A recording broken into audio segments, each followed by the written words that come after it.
আসসালামু আলাইকুম। আশা করি সবাই ভালো আছেন, সুস্থ আছেন। আজকে সরিষা শুটকি দিয়ে খাইসা বিচি আর বেগুন রান্না করব।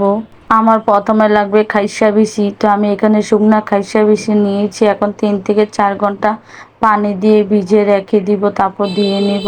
তারপর আমি একটা সরিষা শুটকি কেটে নিয়েছি। তারপর এখন গরম পানি দিয়ে 10 মিনিট ভিজিয়ে রেখে ধুয়ে নিয়ে নিব। তারপর আমি এখানে নিয়েছি 250 গ্রাম বেগুন, এখন কেটে ধুয়ে নিব।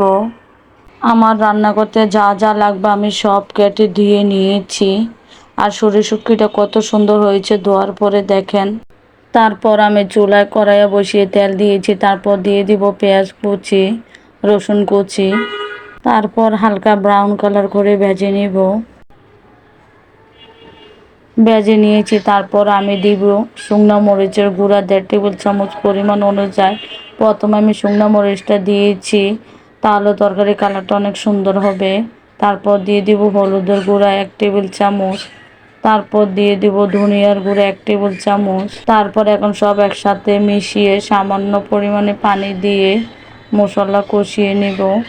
আমার ননদ যতবার বান্ধবন থেকে আসে এতবারই খাইসা বিচি নিয়ে আসে। আর আমাদের পরিবারের সবাই এই সিমের বিচিটা অনেক পছন্দ করে। তো আমি মশলা কষিয়ে নিয়েছি। তারপর দিয়ে রাখা সরিষা শুটকি আমি দিয়ে দিব। শুটকি দিয়ে দিয়েছি। এখন শুটকি নেড়ে চেড়ে কষিয়ে নিব 5 মিনিট। তারপর আমি দিয়ে দিব খাইসা বিচি আর বেগুন। আমি খাইসা বিচিটা 4 ঘন্টা ভিজিয়ে রেখেছিলাম, তাই তাড়াতাড়ি সিদ্ধ হয়ে যাবে, আলাদা করে আর সিদ্ধ করতে হবে না। তারপর আমি দিয়ে দিব 1.5 টেবিল চামচ লবণ পরিমাণ অনুযায়ী। তারপর এখন নেড়ে চেড়ে মিশিয়ে ঢাকনা দিয়ে রেখে দিব। আমার ননদ বান্ধবন থেকে আমাদের জন্য অনেক কিছু নিয়ে আসছে দেখেন। আমি ঢাকনাটা উঠিয়ে নিয়েছি, আবারও নেড়ে চেড়ে ঢাকনা দিয়ে রেখে দিব।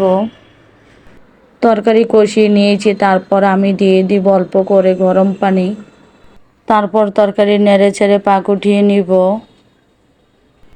তারপর দিয়ে দিব কয়েকটা কাঁচামরিচ আর ধনিয়া কুচি।